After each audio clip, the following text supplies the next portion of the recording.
What would happen if all the water suddenly disappeared from New York Harbor?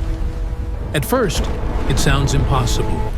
The harbor is one of the busiest waterways in the world, connecting the Atlantic Ocean to the center of New York City. Millions of people see its surface every year. Ferries cross it constantly. Cargo ships move through it every day. But beneath that water is an entirely different world. And if the harbor were somehow drained, the landscape underneath would look nothing like most people expect. The first thing you would notice is how uneven the seafloor actually is. Instead of a flat, muddy basin, New York Harbor contains deep shipping channels, underwater ridges, collapsed debris fields, old foundations, and layers of industrial sediment built up over centuries. Some channels reach depths of over 15 meters, carved and maintained to allow massive cargo ships to enter the city.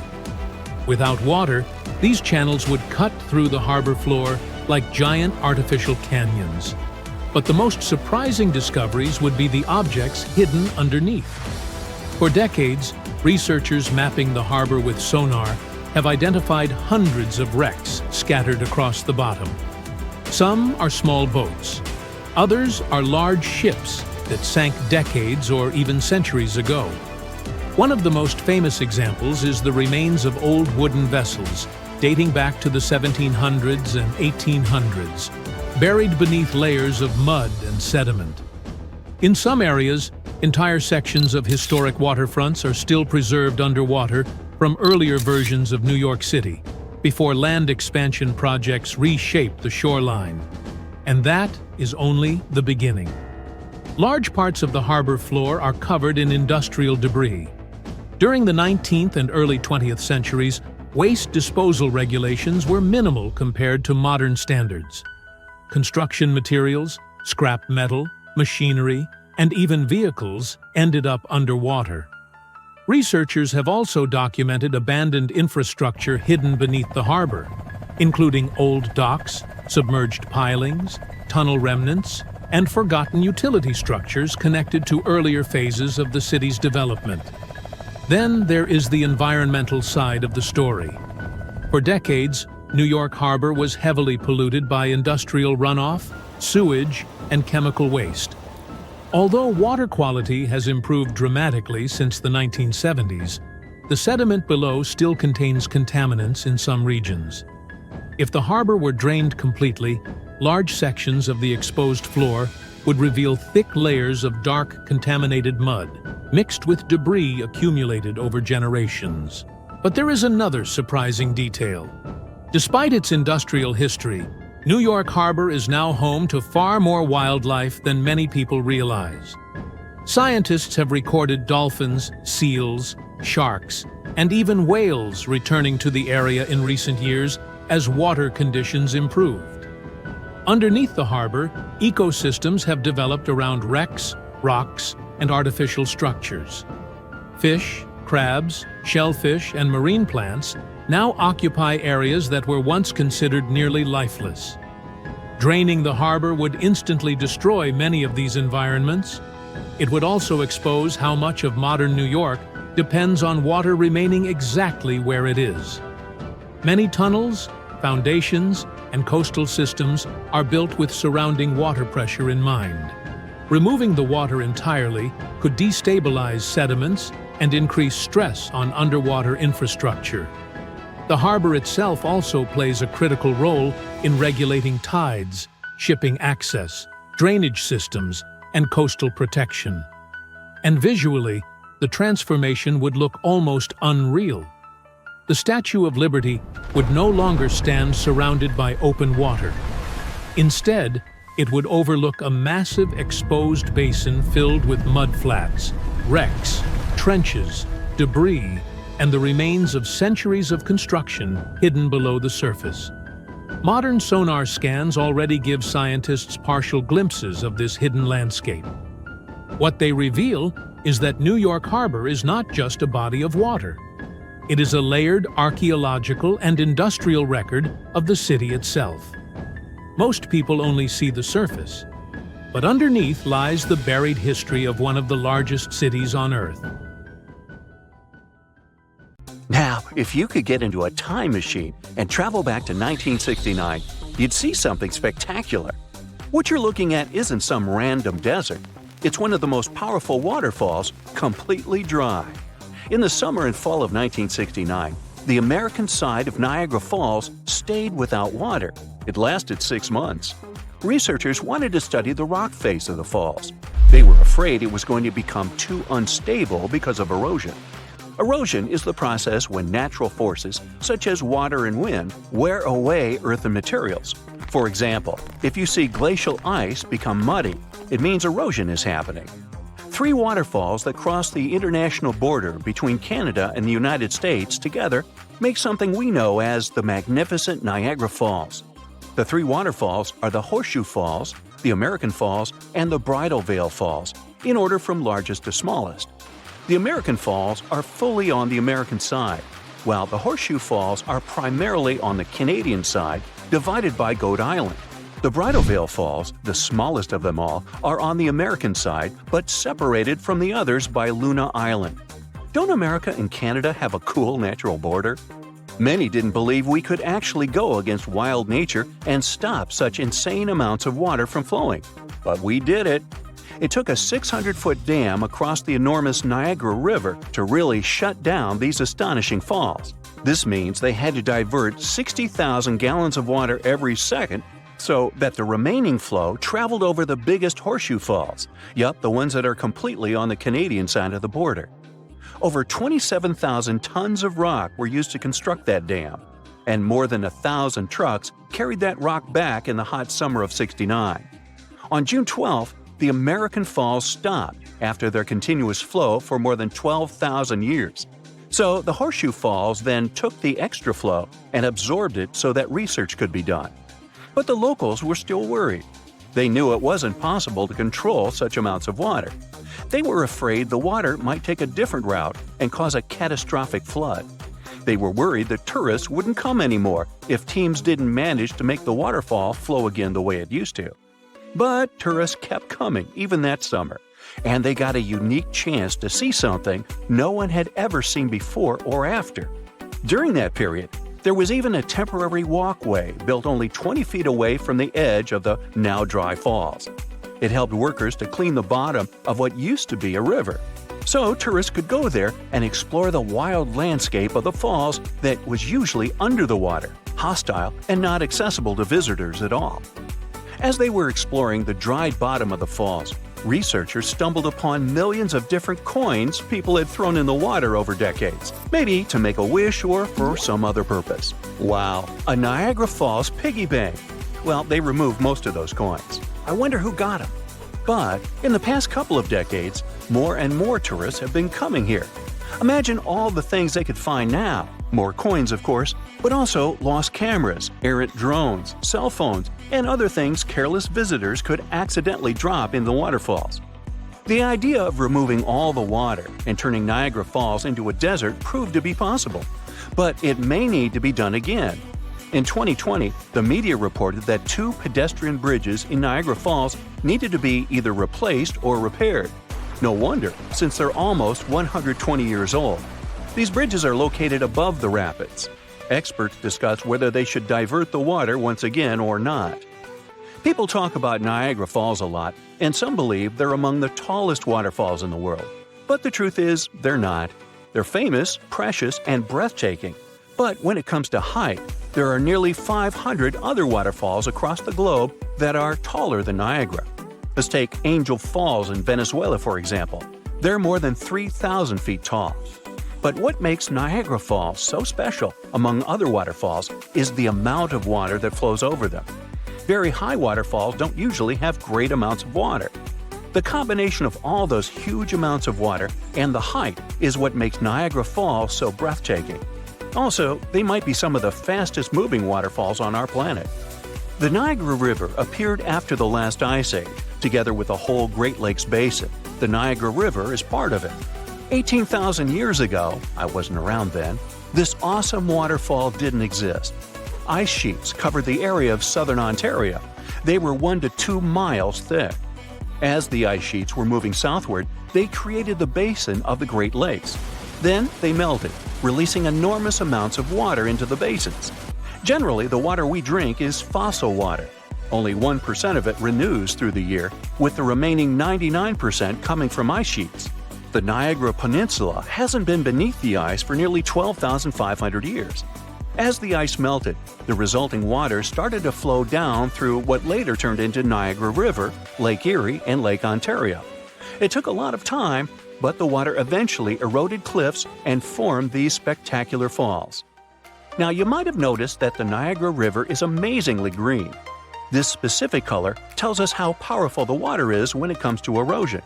Every minute, Niagara Falls spews over 60 tons of dissolved minerals. All that, together with dissolved salt and finely ground rock, makes the color so magnificent.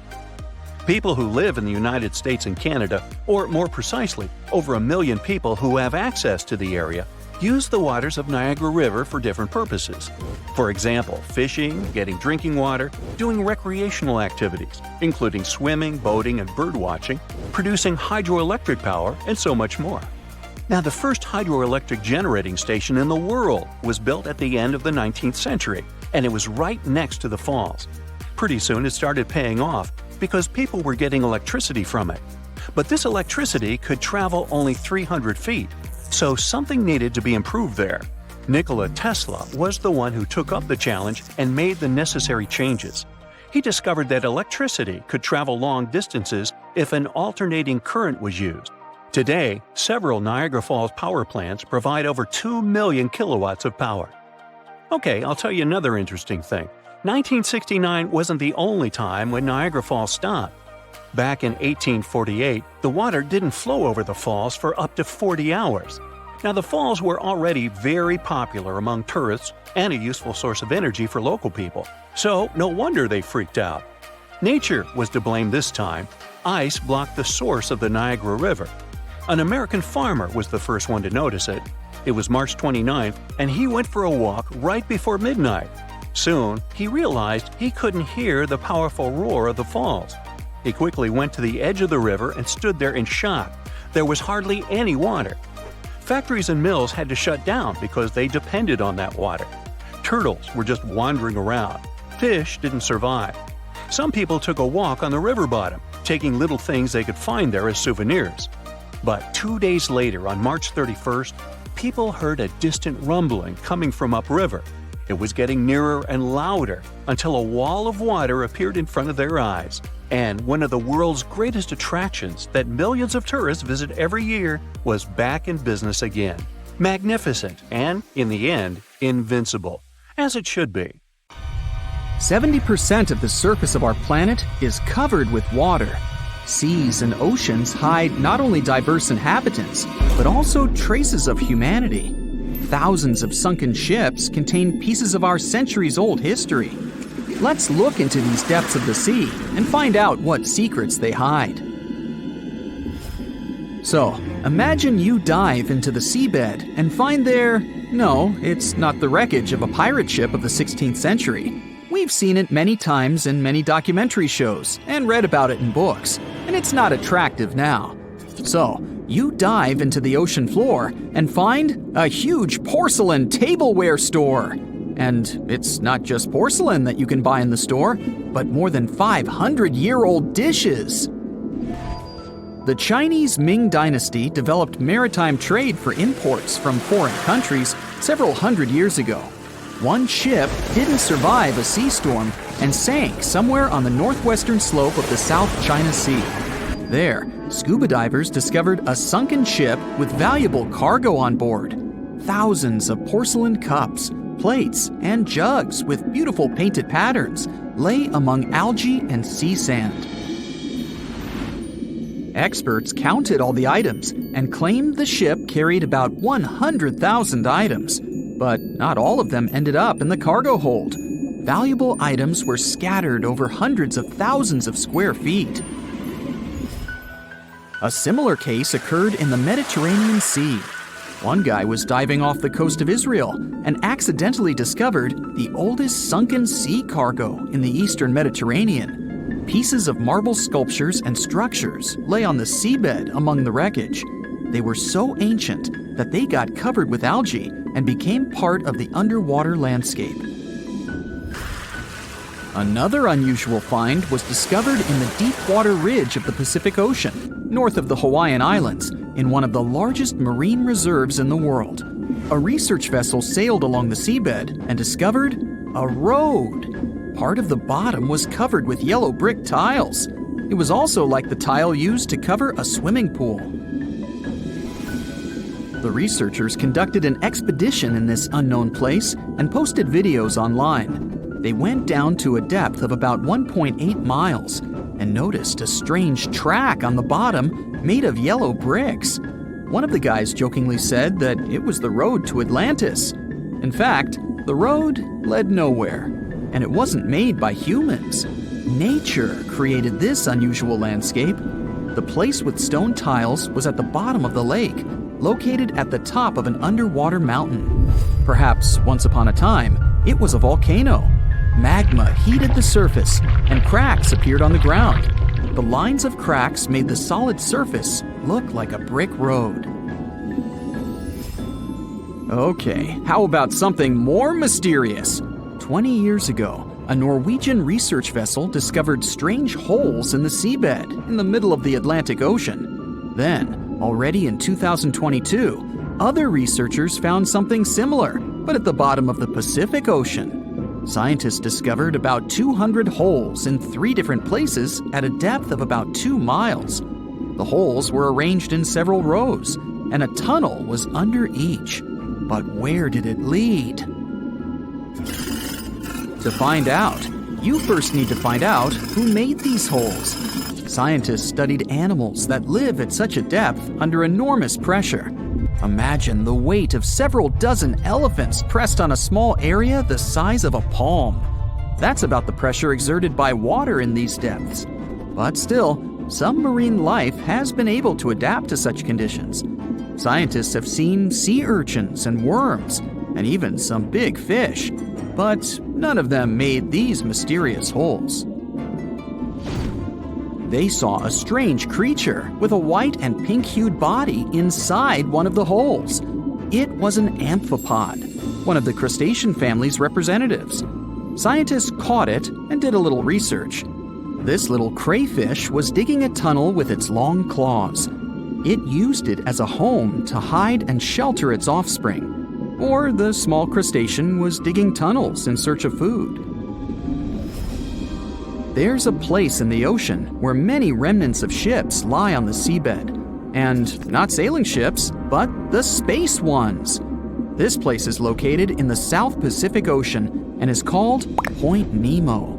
This is the most remote place from land on our planet. The nearest island is over 1,000 miles away from here.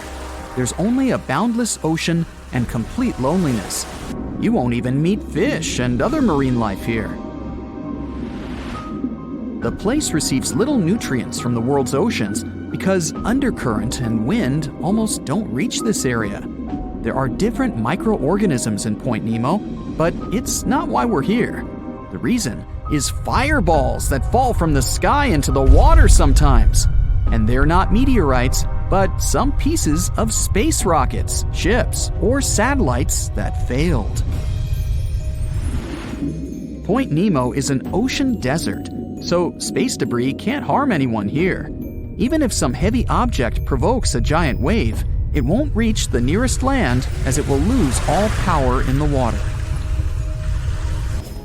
Some archaeologists believe the oldest city in the world is about 9,500 years old.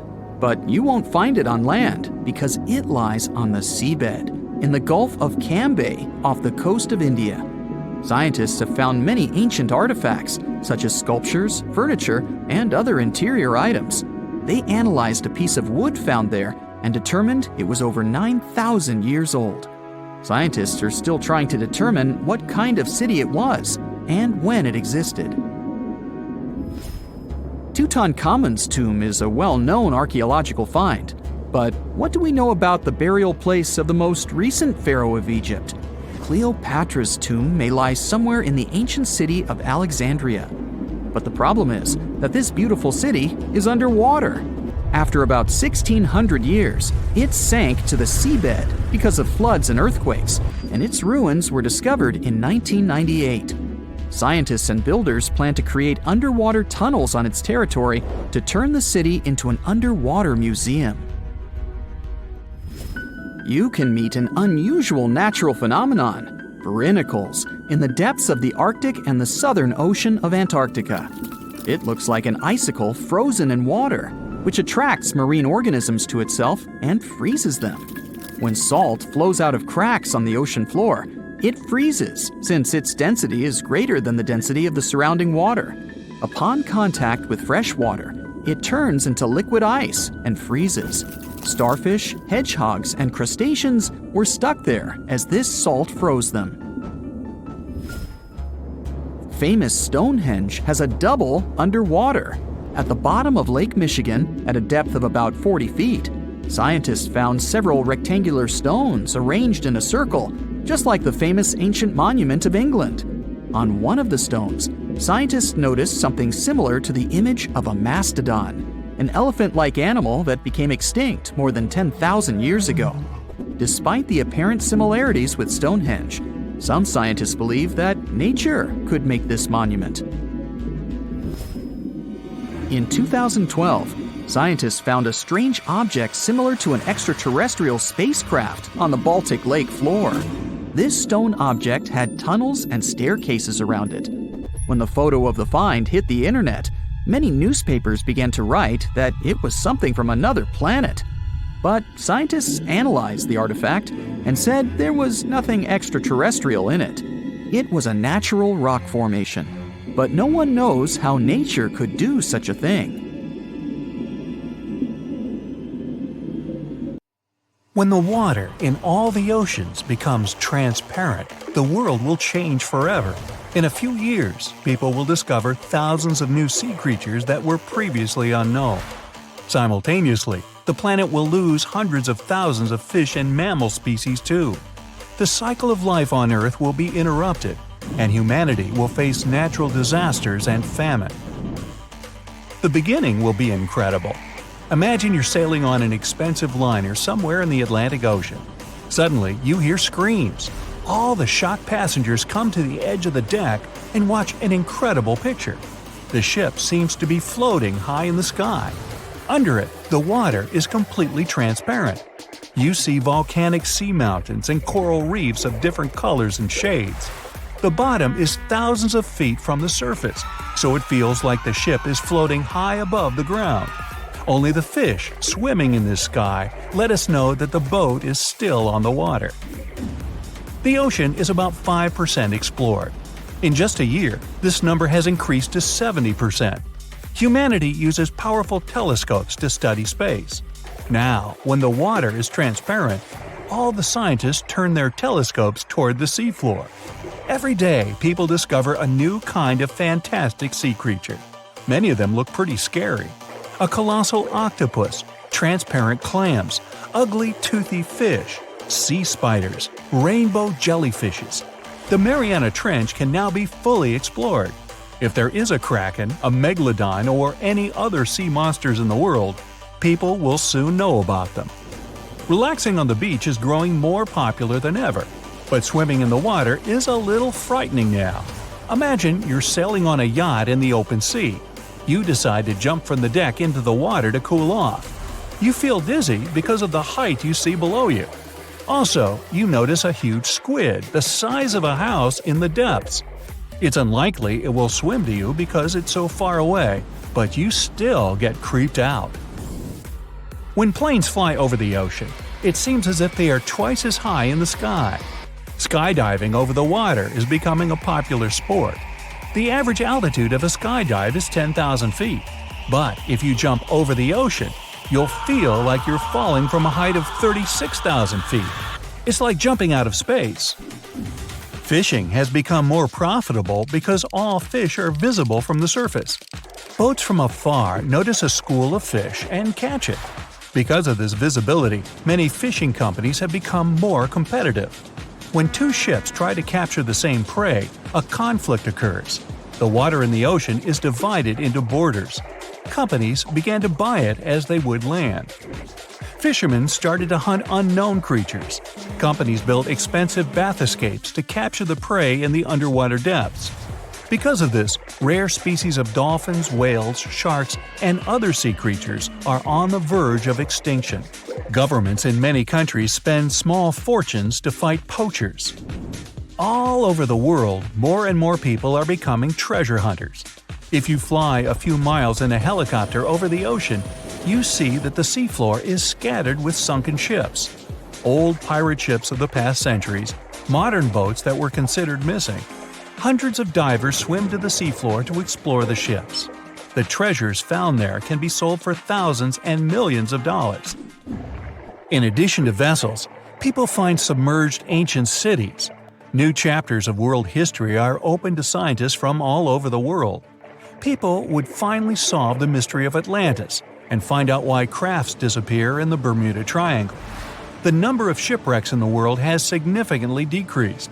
Even if a boat sinks, rescuers quickly notice it and fly to help. Submarines no longer sail almost anywhere in the world. They served as secret stealth vessels, but now all secrecy has become transparent along with the ocean. Besides the treasure, people see all the garbage that has been thrown into the seas. Billions of tons of plastic lie before the eyes of all mankind. All the water is littered with trash of different colors and different sizes. It's undeniable how marine life suffers from this. It's impossible to turn a blind eye. People decide to save the ocean.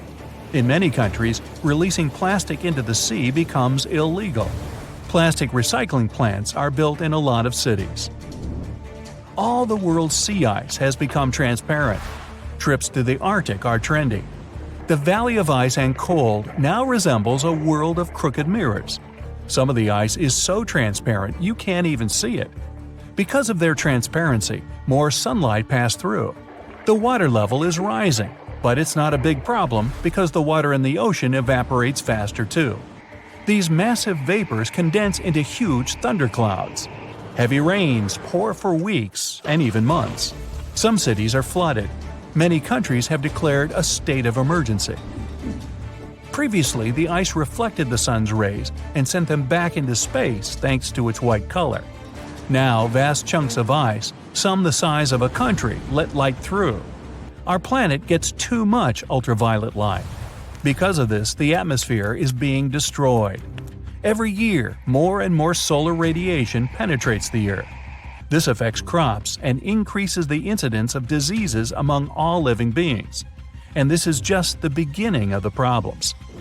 The ocean contains many microscopic substances needed for small organisms to live, such as phytoplankton and seaweed. They are food for larger creatures, krill. Life in Antarctica depends on krill. Fish, whales, and penguins feed on it.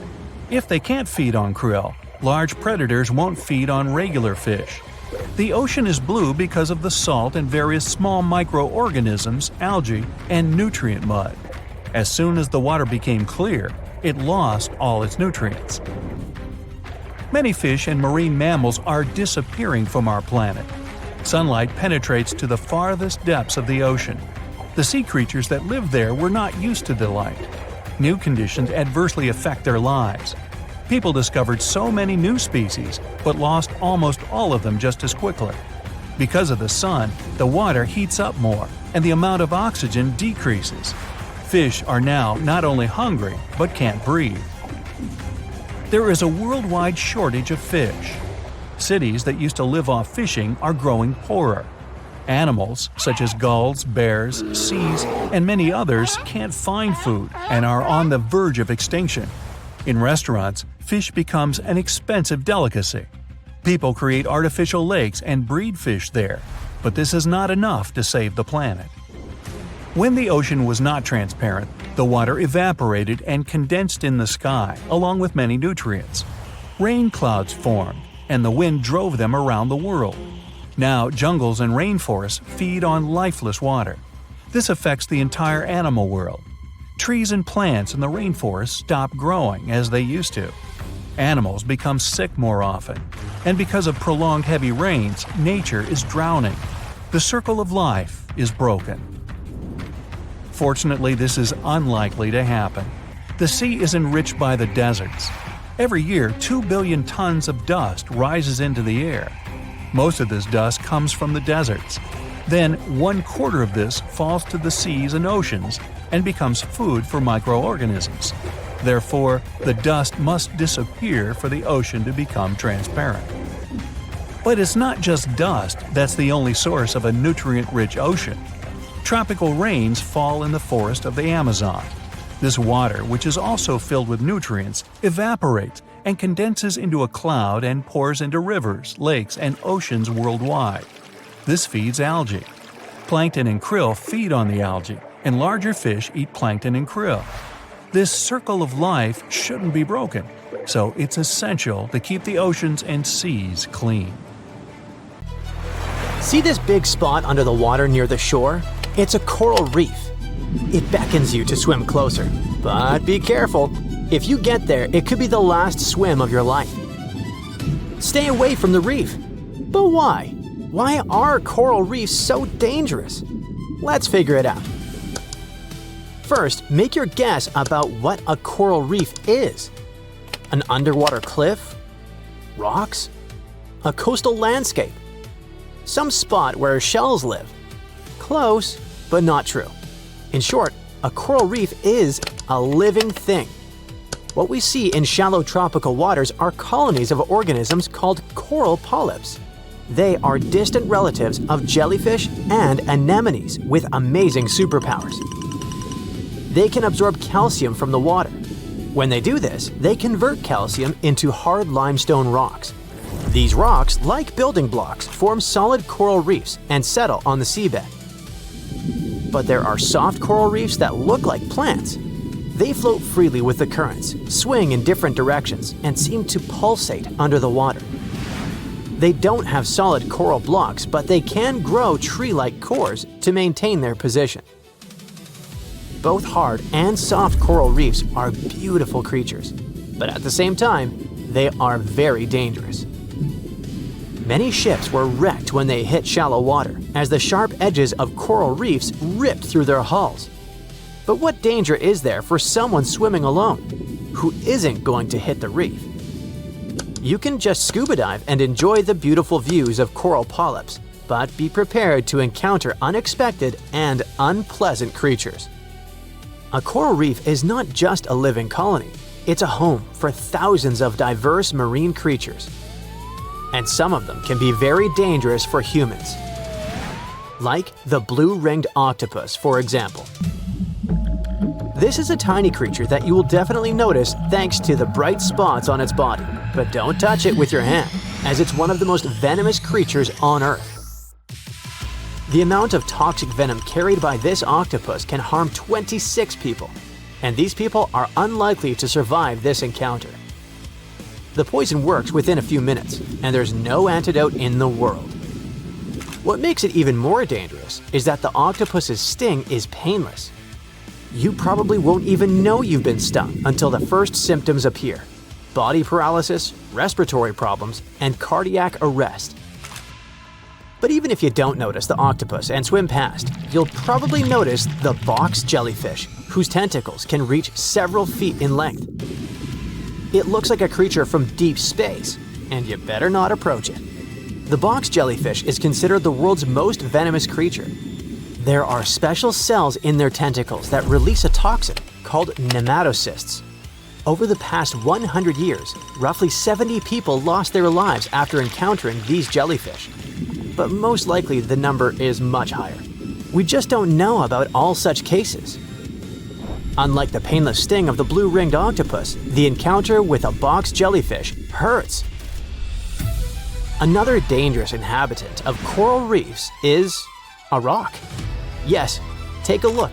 It's just a rock that's part of the reef. But wait a minute, it seems to be moving. Don't touch it. It's incredibly venomous. By now, you've probably already realized that this is not a stone. This is the stonefish. And this sullen-looking guy is one of the most venomous fish on the planet. Do you see those little spikes along its spine? The fish raises them when it feels in danger. If the toxin covering these spikes enters your body, you have less than an hour to take the antidote. If you don't make it in time, better not dwell on the worst case scenario. Do you still want to swim closer to the coral reef? If so, go ahead. There are other scary creatures there. This one, for example, doesn't pretend to be a rock or something harmless. It looks dangerous, and it is dangerous. It's the moray eel. These underwater snakes are not venomous, but meeting them can be unpleasant. They can bite quite painfully, but only if you disturb them in their burrows. Of course, you probably won't want to tease these creatures, but you might accidentally approach their burrow without knowing they live there and poke it with your finger. Once you do it, get ready for a payback strike. By the way, moray eels are poisonous because they eat toxic algae and fish. However, they can't use this poison against you unless you try to eat them. As you approach the coral reef, you may encounter a flying dagger. This is the needlefish, a thin, fast fish with a sharp nose and prickly needle-like teeth. It swims near the surface close to coral reefs at high speed and then jumps out of the water and flies at a speed of 37 miles per hour. Many people have reported getting seriously injured by this guy. This one looks like barbed wire shaped like a star. Hundreds of sharp needles cover the crown of thorns starfish's body, and you'd better not touch them. Each thorn on their body contains dangerous toxins that cause pain, nausea, swelling, and can even lead to anaphylactic shock. Coral reefs are not just a place for them to hang out, but also food. This starfish bulges out its stomach, covers the reef surface with it, and absorbs nutrients from it. It's like something straight out of a sci-fi horror movie. But don't think that corals are something scary and dangerous. In fact, coral reefs are some of the most useful things in the ocean. They even save people's lives. Do you know that lines of coral reefs cushion the impact of tsunamis and protect the shores from flooding? Some large reefs, like the Great Barrier Reef, are the boundary between the open sea and shallow waters. They stretch along the coast and form a protective wall that serves as a barrier against tsunamis and landslides. During a storm, rocky coral reefs disperse large waves and soften their impacts on the shore. But the coolest thing is that corals help your Instagram profile look better. What? Yes, that's right. Do you know these beautiful paradise-style photos when the water near the shore is blue and the sand on the beach is white? So sand gets this unique color thanks to corals. As you already know, coral bodies are made up of calcium carbonate. When waves and storms destroy corals, they wash out these calcium particles directly onto the shore. Besides corals, tiny bits of crushed seashells also end up there. Over time, layer by layer, they build up to form white sandy beaches. By the way, parrotfish are also involved in creating this beauty. These little fish feed on algae that stick to coral reefs, so they also consume pieces of coral along with their food. Then, when they're full, they release the coral particles, which eventually become the white sand. One such fish releases about 200 pounds of coral waste per year. So in a sense, this white sand appears because parrotfish go number 2. Coral reefs are ancient. The average reef grows at a rate of about 0.7 inches per year. And now look at their sizes. The Great Barrier Reef stretches for more than 1,430 miles, and it's been growing for 8,000 years. It's been here since people began to develop agriculture, domesticate animals, and build the first settlements. And some reefs are much, much older. That's why it's so important to preserve this unique natural wonder. And humans end up destroying it, often when ships accidentally crash into coral reefs. When this happens, it ruins the home for thousands of sea creatures. Ocean ecosystems get majorly impacted. But we also try to improve the situation. Coast guards protect the areas where coral reefs grow so that no vessel can approach them. These majestic creatures are a crucial part of nature, and this is another equally important reason why we should stay away from them. The snowpack over your head splits in two right in front of your eyes and starts tumbling down in the frozen slope to its resting place far, far below. Anything in its way is crushed under the immense mass of snow and debris. You're witnessing an avalanche, one of the most dangerous natural disasters. But what if I tell you about another kind of avalanche, no less blood-chilling than the mountain one? And the most bizarre thing about it is that it occurs underwater. Underwater avalanches are powerful and disastrous natural phenomena, often much more dangerous than land ones. They have the potential to wreak havoc on the entire planet, leading to catastrophic consequences. The most alarming thing? They occur all the time under the surface of the ocean, impossible to see, predict, and extremely difficult to measure. Such avalanches can get 100 times larger than land ones, and they pose a great risk to the world's communications, capable of leaving the entire planet without the internet. But we'll talk about it a bit later. First, let's go 60,000 years back into the past. We're near the northwest coast of Africa, ready to witness the colossal scale and devastating impact of a ginormous underwater avalanche. It started as a quite small underwater landslide in the Agadir Canyon. At first, it was just 0.35 cubic miles of material, but in no time, this mass increased more than 100 times in size while traveling across the Atlantic Ocean floor. As the avalanche sped up and grew, it picked up gravel, sand, rocks, and mud. It carved a devastating path through one of the world's largest submarine canyons, wiping out all forms of animal and plant life on its way. The disastrous flow was so powerful that it literally eroded a 250-mile stretch of the canyon, cutting hundreds of feet into its sides and damaging a total area of 1,740 square miles. That's the area of more than 3.5 New York cities. As for the force of the flow, it was so immense that it propelled massive boulders up the canyon walls to heights of up to 430 feet. Before scientists discovered the evidence of this catastrophic event, they had seriously underestimated the scale of destruction caused by submarine avalanches. By the way, these devastating catastrophes can start not only far away in the ocean, but also at estuaries. Let's go back to 14 January 2020 and see for ourselves. A turbidity current, a rapid, downhill flow of water containing a lot of sediment, rushed more than 680 miles from the Congo River estuary in the deep sea.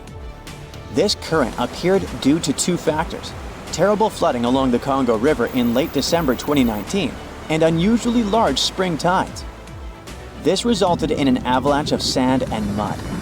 Its volume was equivalent to 1/3 of all the sediment produced annually by all the rivers in the world. This sediment avalanche accelerated, increasing in speed from 17 feet per second in the upper part of the Congo Canyon to 26 feet per second when it reached the end of the channel, almost 700 miles away from the coastline. This route made it the longest avalanche of sediment ever measured on our planet. 2 days later, the flow reached the deep ocean. The avalanche broke 2 seabed telecommunication cables, cutting internet data speeds all the way across West, Central, and South Africa. Now, before this disaster, scientists considered that measuring powerful deep-sea avalanches was impractical. But the sediment flow in the Congo Canyon could be monitored directly, finally allowing researchers to assess how major river floods connected to the deep sea. They also concluded that how often underwater avalanches occurred depended on where the observer was. Seafloor canyons that are close to river mouths can experience several tiny avalanches per year. Other systems, far from river discharges like the Agadir Canyon, can only have one monster of an avalanche every 10,000 years or so. You're likely wondering, what can trigger an avalanche under the surface of the ocean? Well, earthquakes, typhoons, high tides, river floods, and even volcanic eruptions. And due to our changing climate, such events become more and more frequent and intense. At the same time, these triggers don't mean that an avalanche is bound to happen, nor do they relate to the scale of the event. See for yourself. In 1755, a powerful earthquake hit the coast of Portugal, wiping out large parts of Lisbon. Tens of thousands of people lost their lives during that disaster, but it only triggered a tiny underwater avalanche. And in 1929, a large earthquake off the coast of Newfoundland, Canada, triggered the largest underwater avalanche ever recorded. The flow traveled at a speed of 42 miles per hour, carrying boulders, sand, and mud. It snapped 11 seabed cables on its journey downhill. The avalanche was so powerful, it produced a tsunami that claimed the lives of 28 people along the coastline. Now, submarine avalanches are totally invisible because they happen deep under the ocean surface, which makes them extremely hard to study. But we must find a way because these flows are super important. They transport sediments, nutrients, and even pollutants across the ocean floor. So, a research team from Liverpool decided to unravel this mystery. Over the last 40 years, they've collected more than 300 samples from the ocean floor. Combined with seismic and bathymetric data, which is a fancy word for ocean mapping, they managed to reconstruct a massive submarine avalanche. It was the first time an underwater avalanche of this size was mapped out.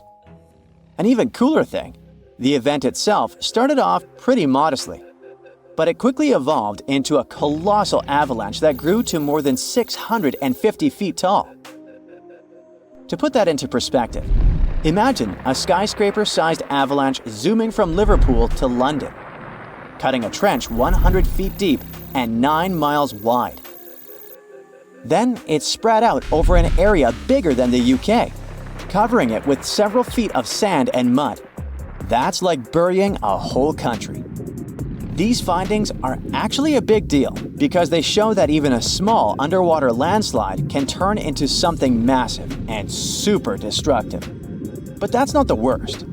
Think about undersea internet cables, which are essential for global communication. There are more than 550 active seafloor cables around the world. Their combined length is a whopping 870,000 miles. That's enough to wrap around our planet 35 times. When a submarine avalanche breaks seafloor cables, the effects are usually super expensive and devastating.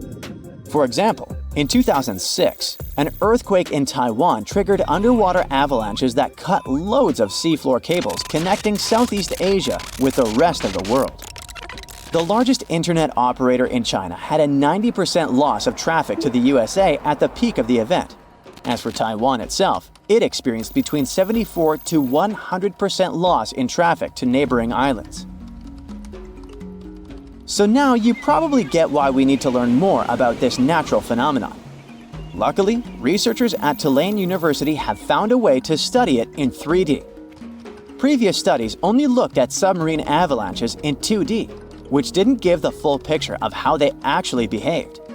The new research focused on how underwater flows interacted with mini basins, natural features on the ocean floor that look like shallow bowls.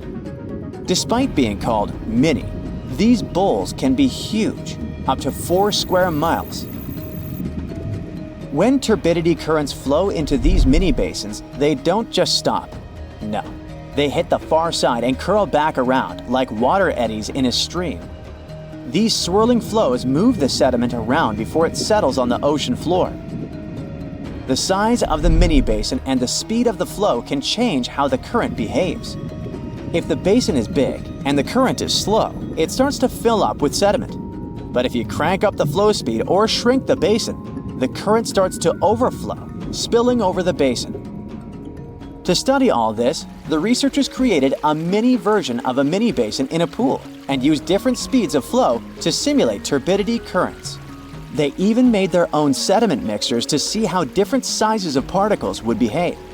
In the end, they managed to mimic real-life ocean conditions, but on a smaller, manageable scale. Pretty cool, huh?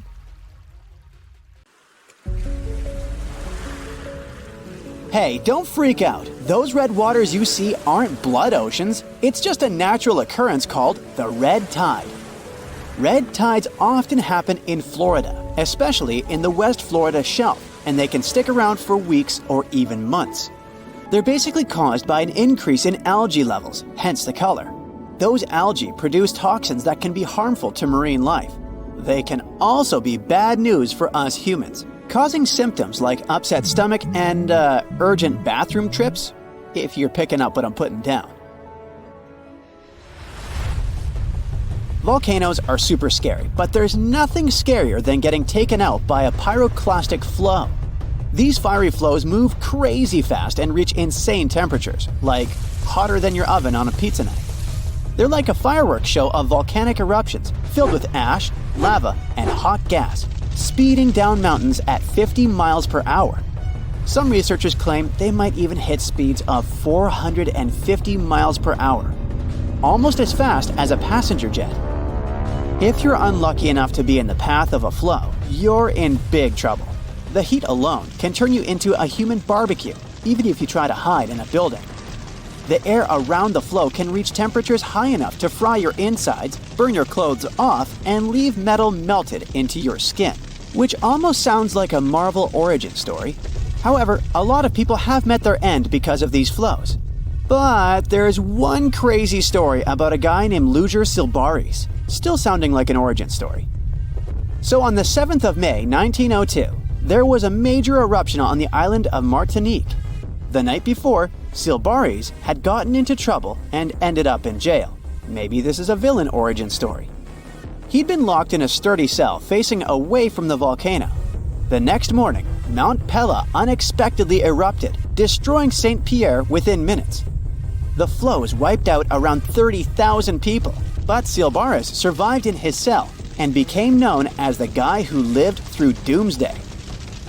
The rescue team found him 4 days later. By the way, the cell still stands today. I hope somebody tested him for superpowers. Back on August 21st, 1986, a guy stumbled upon some animals showing no signs of life on his way to Nios village in Cameroon. To his shock, he later found out that everyone in the village had mysteriously passed away. The same thing happened at Lake Manaun in 1984. Turns out, those tragic incidents were caused by something called limnic eruptions, which are pretty rare disasters where carbon dioxide suddenly bursts out of lake waters, creating a hazardous gas cloud. These type of eruptions usually happen in lakes with high levels of CO2, which can be caused by things like volcanic gases and high pressure. Any little change in temperature or pressure can set off an eruption. So, experts have started looking into ways to safely release CO2 from lakes like Manaun and Nios in order to lower the risk of more disasters in the future. In March 2024, a video captured a terrifying moment of a woman disappearing into a sinkhole while browsing through a Chinese department store. Guess she got more than she bargained for. Ha ha ha. Moving on. The scene unfolded as the floor beneath her gave way, sending her plummeting into the abyss.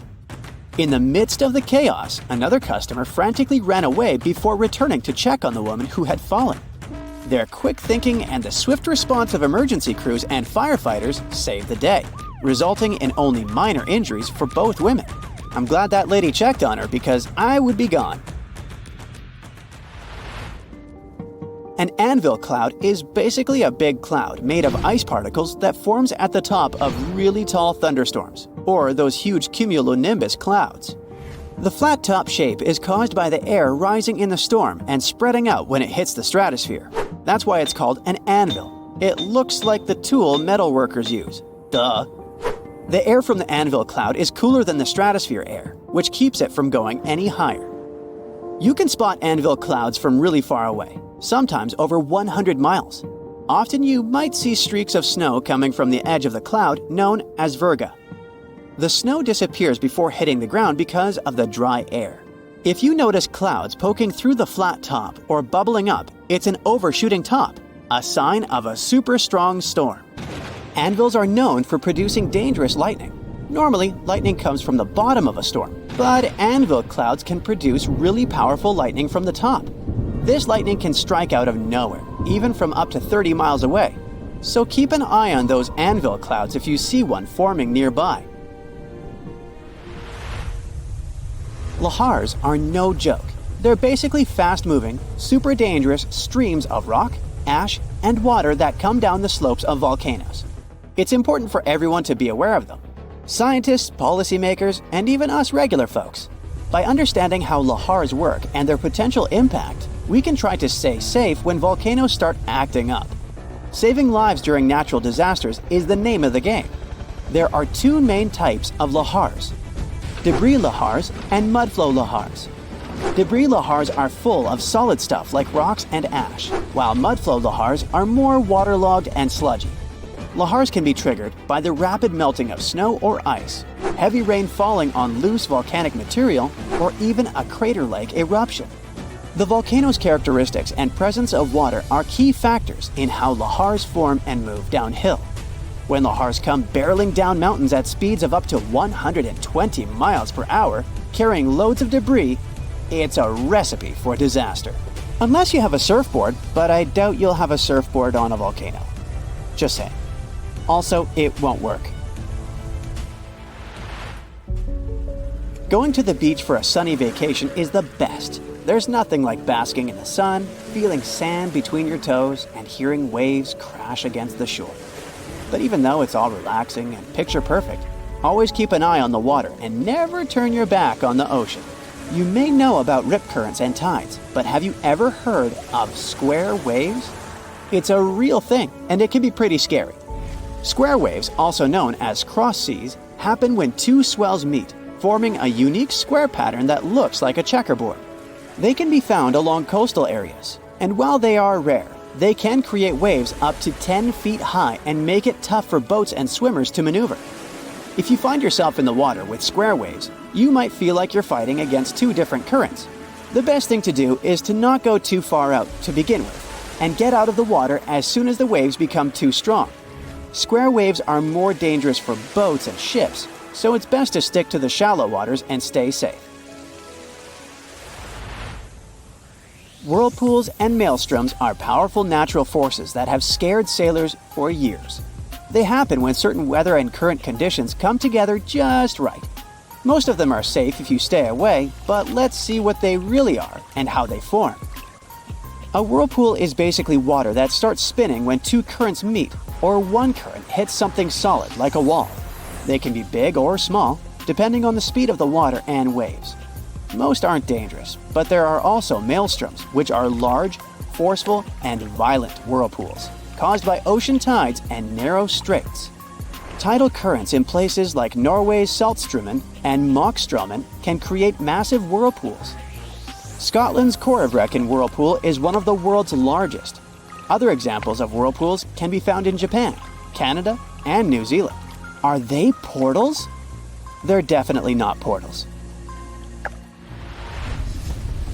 Researchers have recently looked into ancient underwater volcanic eruptions and how they affected Earth's climate. They studied materials from Bronze Age eruptions to learn more about their scale, dangers, and impact on climate. For example, one eruption about 3,600 years ago in the Aegean Sea caused chaos in Santorini.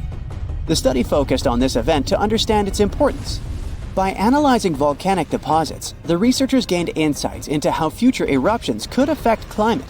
They discovered that sediment waves from shallow underwater eruptions could lead to tsunamis and impact the ocean floor. These findings help us understand how underwater volcanic eruptions relate to the marine environment, which can help us predict climate changes in the future. If all the volcanoes on Earth suddenly erupted together, it'd be loud.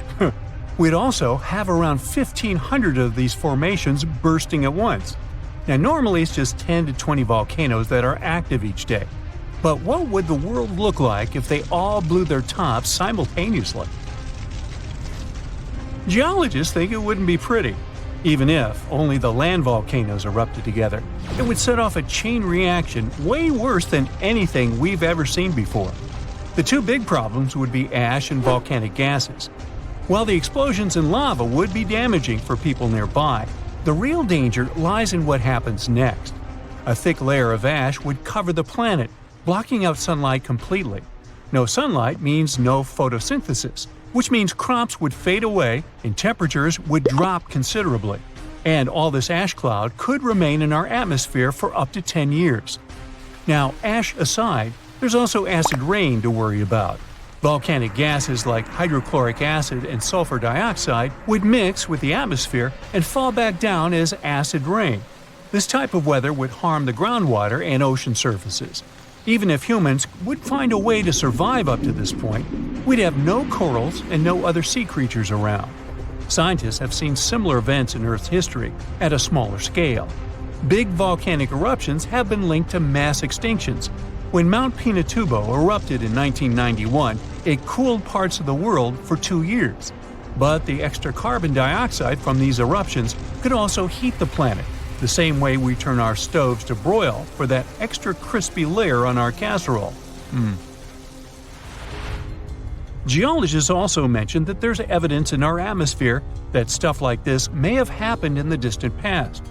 During the Cretaceous period, carbon dioxide levels were way higher than today, which made it difficult for marine life to thrive. Who would survive all this? Probably just some extremophiles, these organisms that survive in harsh conditions like hot springs or deep undersea vents. As for humans, we could all lay low in underground bunkers until things clear up, or build multiple space stations that could fit us all. Yeah, right. The chances of all volcanoes erupting at once, though, are very slim. Whew! That's because there isn't one giant source supplying all the volcanoes on Earth. Each one of these openings has its own deposit of magma, except for a few cases where they indeed share the supply. For example, in 1912, Nova Rupta in Alaska erupted alongside another volcano sharing magma. Scientists have also found evidence of magma hiding under volcanic areas, like under the Taupau volcanic zone in New Zealand.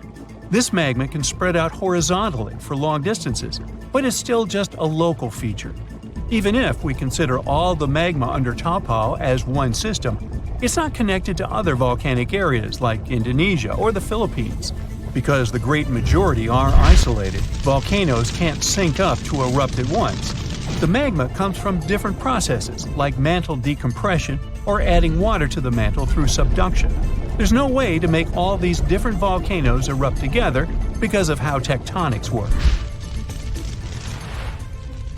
Now, that doesn't mean we won't see interesting volcano activity in the future. Take an underwater area near British Columbia, where recently about 200 small earthquakes per hour have been noted. Deep beneath the Pacific Ocean floor, off the coast of Vancouver Island, magma is set to erupt, heating the water so much that it'll bubble like soda. However, this event will likely go unnoticed by anyone other than scientists. The anticipated eruption will most likely happen around 3 miles below the ocean surface. Scientists explain that the earthquakes range from negative to 4.1 magnitude, meaning only those nearby would feel any tremors. This unusual activity gives us a rare opportunity to study how the Earth's crust forms. The magma beneath the ocean floor is estimated to be almost 1,500 degrees Fahrenheit, but will cool rapidly upon eruption and contact with water. This runny rock will solidify upon contact with the seafloor, turning black quickly. This event will be useful for biologists too, who will have the opportunity to study the marine animals' response to any changes, like run! Antarctica, often seen as a vast icy continent, also holds a volcanic surprise beneath its frozen surface. Researchers have identified over 130 under the western ice sheet alone, making it the largest volcanic region on Earth. Most of these volcanoes, about 90, were only recently discovered in 2017.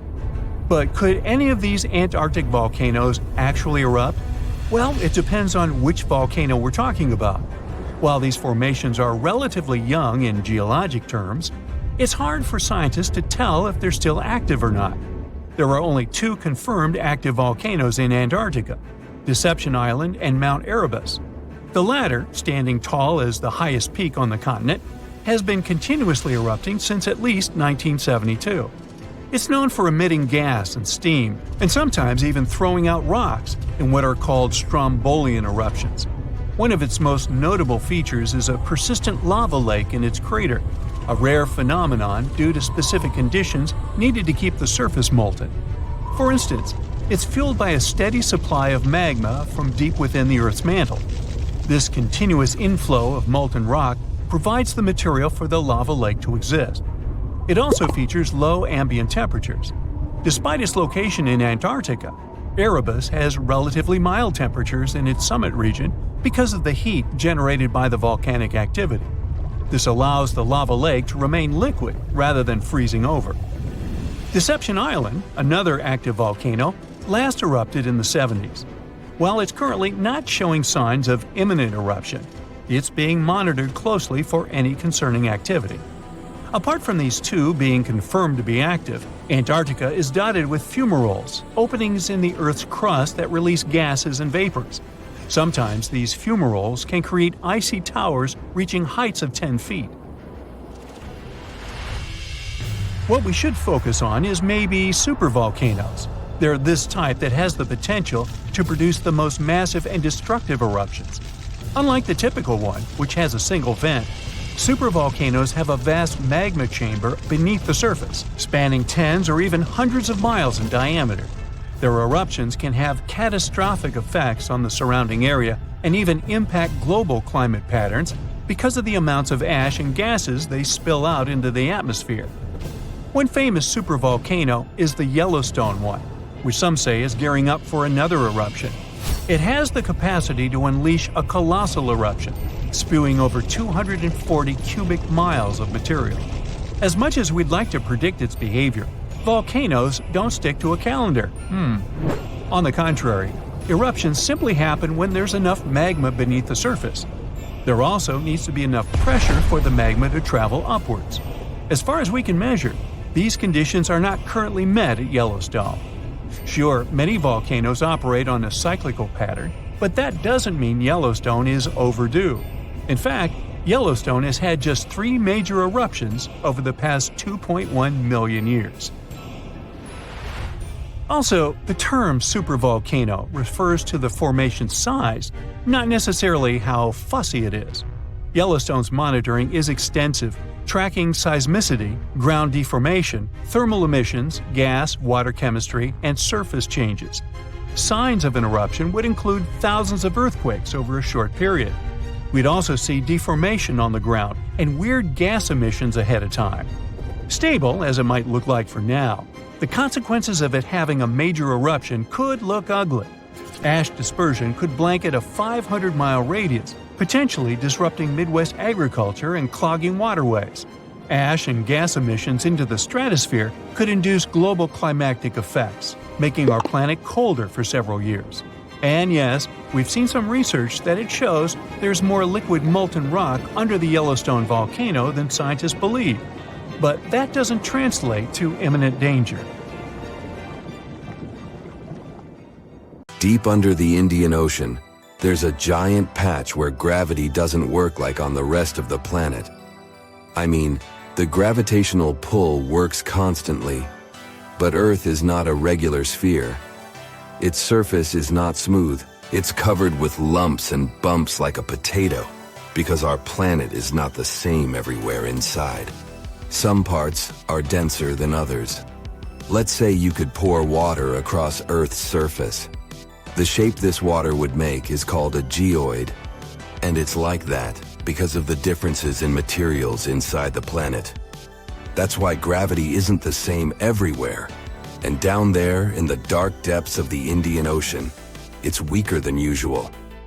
That spot is something we consider a giant gravity hole that stretches more than 1 million square miles in size. It's roughly where the ocean floor sinks down in a giant depression. Scientists used ships and satellites to figure out this mystery. They realized the water level near India was lower because of this weak gravity spot. They're still not sure what made gravity become so weak in that area. But 2 Indian researchers realized everyone was trying to understand this considering what that area looked like in the present. So they decided to go to the past. They used computers to make models of a virtual Earth and figured out that the answer could lie over 620 miles under the surface. That's where a part of an old ocean sank 30 million years ago, causing a hot melted rock to move around. and this mixture might have made gravity weak in that area. It's a really interesting idea, but it's still not the final answer. In 2018, a team of scientists from India went to the Indian Ocean with special machines to listen to the ground rumbling, similar to when you hear thunder. They found out there were hot streams of melted rock coming up from deep inside Earth. Could they be part of the reason why the gravity is weak there? We'll need more information to understand the issue better, maybe even go back further into the past. For instance, about 140 million years back, the land was all connected as a big piece called Gondwana. But then, India started moving away from it. While India was moving, an old ocean floor called the Tethys Sea sank into Earth's insides. These two scientists from India kept trying to solve the case, using computers to pretend to be going back in time. They checked how the land moved, as well as the mantle, which is basically a thick layer of hot, solid rock. The duo found out that a long time ago, there were hot, light rocks rising from deep inside Earth. These rocks created a spot where gravity was weak. This spot was like a big dent in the ocean floor. The more these rocks rose, the deeper the dent became. The first of these rising rocks popped out around 20 million years ago to the south of the weird gravity dent. As these rocks moved and went under the land, the dent got bigger and stronger. The two scientists think these rocks were pushed up by the sinking old ocean floor, like bubbles. This process disturbed something called the African blob. You gotta see this. Deep inside our planet, there are two very big blobs, like giant pieces of rock, as large as continents. One is under Africa, and the other is under the Pacific Ocean. These blobs have roots that start almost halfway, 1,800 miles, toward the center of Earth. And they're probably the place where columns of hot rock rise up from way down below. When these hot rock columns reach the surface, big volcanic eruptions happen, and we're talking about some really massive ones that might have even played a role in erasing dinosaurs from the face of the Earth a long time ago. So, we don't want these giant blobs to be disturbed. Anyway, not all scientists agree with the theory about why gravity doesn't do its job in this particular spot in the Indian Ocean, saying they need more proof to be sure about these rising rocks. The real answer might come from listening to Earth's rumbling. Plus, who knows if this gravity hole will stay there forever or move away. It depends on how Earth's mass will shift around. To see some changes might take a very, very long time, maybe even hundreds of millions of years. That's not the only region where gravity works in mysterious ways. Or at least, that's what it feels like when you see certain things around the world. Like, what if you saw rocks that don't sink, but can float on water for a very long time? They can even travel around for thousands of miles until they finally find a spot where they sink. Scientists figured out how this worked by using special X-rays to check the insides of these rocks. And these unusual rocks turned out to be very light and full of tiny holes. Researchers used wax to cover pieces of these rocks and went with a special X-ray method to look inside the rocks to see how much water and gas was there. The reason these rocks can float is because of something called surface tension, which is like a very thin, the size of a human hair, layer of air on the water's surface. This helps some animals, like lizards and insects, to really walk on water. And these floating rocks are not just cool because they travel, but also because they can actually help scientists find underwater volcano eruptions. They can also carry living things across oceans since they tend to collect some plants and other things rich in nutrients. So it's basically like a free cruise, until you sink down at some random spot. No iceberg needed. Here you have floating rocks. And in Death Valley in California, there's a strange phenomenon where big rocks move across a dry lake bed and leave trails behind them. People wondered how this was possible for 60 years until the case was solved. Some thought there must be strong winds moving these rocks, or maybe even ice. But scientists found these winds aren't really strong enough to move such big boulders. They placed cameras on cliffs near the rocks, even though they were hard to reach. They did this for 3 winters in a row to study the temperature, rain, and wind in the area. Their idea was that ice might lift the rocks and let the wind push them. To test this properly, they put a rock in a container with water and sand and froze it. When they later pushed the container, the rock moved like it was on ice. This experiment helped prove their theory. And what's interesting is that the rocky area in Death Valley is similar to one of Saturn's moons, Titan. So these weird things on our planet may help us understand other phenomena, even in space. The reverse waterfall in England is an example of a spot with weird gravity too. You can find it not far from Hayfield. It has water that looks more like a fountain than a waterfall, considering it goes up toward the sky. But it turns out gravity doesn't have anything to do here. It's just the wind. It's so strong that when the water falls down, it catches it and pushes it back up. But where does this constantly strong wind come from? You can see a similar thing at Hoover Dam in Nevada, US. Try to climb up the dam, 726.4 feet, and pour some water out of a bottle. Not working? Yep, the water won't flow down as it normally would. It will fly up.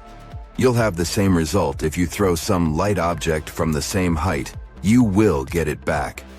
And this happens because of the strong airflow too. So these things seem like gravity is messing up with us. But there's always a logical answer behind that. Hopefully, we'll get one for the gravity hole in the Indian Ocean too. The Baltic Sea anomaly. In 2011, a diving team came down to the bottom of the northern part of the Baltic Sea. They went on a treasure hunt, but what they came upon was a pretty weird object. When they took photos and showed them to others, many believed it was a sunken spaceship of another civilization. Other people thought that some natural causes formed the object, but the metals inside the structure definitely couldn't have been formed naturally. Now, some scientists even believe it was something that appeared way back in the Ice Age. Maybe it was even a meteorite that ended up trapped under ice back then. A maelstrom is a whirlpool, some sort of a powerful rotational current that forms when 2 currents collide and create a circular vortex. Even fearless Vikings were afraid of maelstroms because those were forces so powerful that they could sink large ships. These whirlpools remain dangerous even today, but luckily, not for big modern ships that are large enough to withstand the power of maelstroms. But a cruise ship that gets into a maelstrom usually faces massive waves that can rock even big vessels from side to side pretty intensely. A maelstrom can be so strong, it can turn into some sort of an underwater black hole. Yep, black holes are not only present in the cold expanse of space, you can find them here on our home planet too, swirling in the oceans. They're similar to those in space, since they're compacted so tightly that nothing they trap can escape. Underwater black holes often span up to 93 miles in diameter. And if you got into one of those, you probably wouldn't even know it. These black holes act like vortices, but because of their size, even professionals can hardly see their boundaries. Here's something relaxing. Next time you go to the beach, pay attention, and maybe you'll see an optical phenomenon called the green flash. You can see it shortly after sunset or right before sunrise. It occurs when the sun is almost completely below the horizon, while its rim, the upper one, is still visible. For just a second or two, that upper edge of the sun will appear green. It's because you're looking at the sun through thicker parts of the atmosphere as it's moving down in the sky. As it's dipping below the horizon, light refracts, or bends, in the atmosphere and gets dispersed. Wait for a clear day with no clouds or haze on the horizon to see this phenomenon better. You've been looking forward to a nice swim, only to realize that the water in the ocean is red? Better avoid going in. Florida is known for its red tides. It occurs when the concentration of specific microscopic algae is higher than normal. Thousands of species of algae in marine and fresh waters are mostly harmless to animals and humans. They even help us, since they're an important source of oxygen. But some, like the algae that makes the ocean red, can be extremely dangerous for marine animals, like sea turtles, fish, and seabirds. This kind can grow out of control and produce neurotoxins harmful to humans, especially those who have some respiratory issues. Such people should avoid red tide areas, especially when winds are strong enough to push the algae toward the shore. Volcanoes can spew poisonous gas, ash, and red-hot lava. Those are the most obvious dangers most of us already know about. But submarine volcanoes can be very tricky in their own way. Sometimes, when they're located in shallow waters, they reveal their presence by blasting debris of rock and steam high above the surface. Since submarine volcanoes are surrounded by an unlimited supply of water, they can behave differently from those on land. When they erupt, seawater gets into active submarine vents. Lava can be spreading across a shallow sea floor, or sometimes even flowing into the sea from land volcanoes. When in water, it may cool down so quickly that it shatters into rubble and sand. So, there are large amounts of volcanic debris left there. You know those popular black sand beaches in Hawaii? That's how they formed. Hot lava and powerful eruptions certainly don't sound safe, but submarine volcanoes in deeper waters are equally dangerous. Even though they're not necessarily erupting, they produce pockets of bubbles. These bubbles reduce the density of the surrounding waters, which can even sink ships. The worst thing is that when you look at the surface of the ocean, you can't understand something's wrong.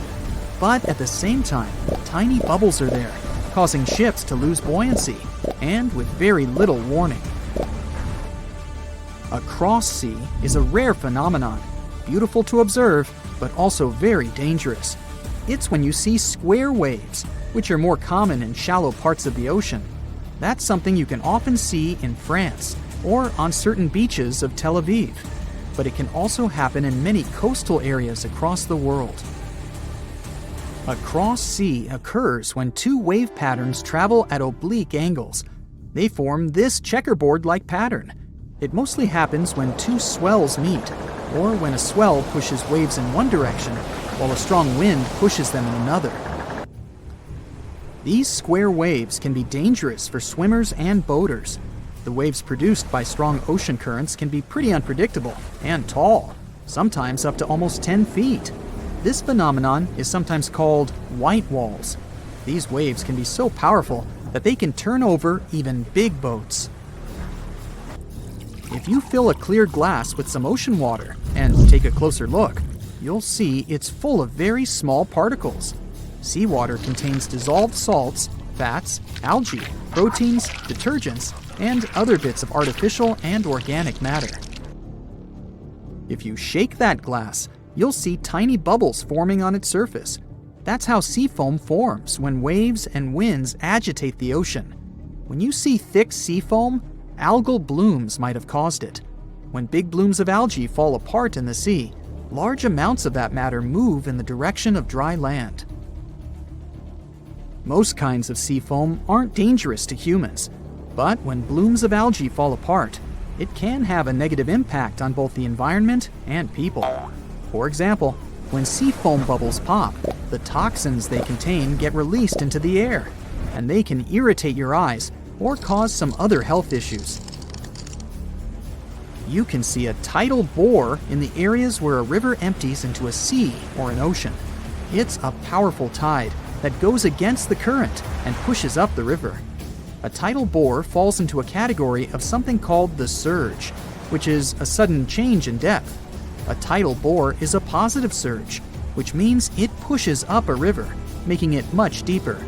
A negative surge is when the river suddenly becomes very shallow. You won't see tidal bores everywhere.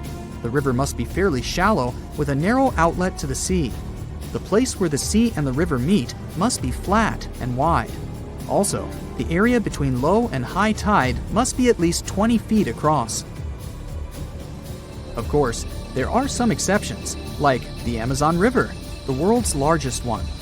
The mouth of the Amazon is not narrow, but the river experiences tidal bores. That's because its mouth is shallow and has many sandbars and low-lying islands. The tidal bore is so strong there that the river doesn't even have a delta. Its sediment goes directly into the Atlantic Ocean, where fast-moving currents take it away. A tidal bore is often unpredictable and can be extremely rough. In many cases, it changes the color of the river from greenish or blue to brown. It can damage vegetation or even tear trees out of the ground. So, recreation sports like kayaking and river surfing can be hazardous in these areas. Even if you just want to take a look at a tidal bore, be careful. Tidal waves can sweep over lookout points and drag whatever or whoever is there into the churning river.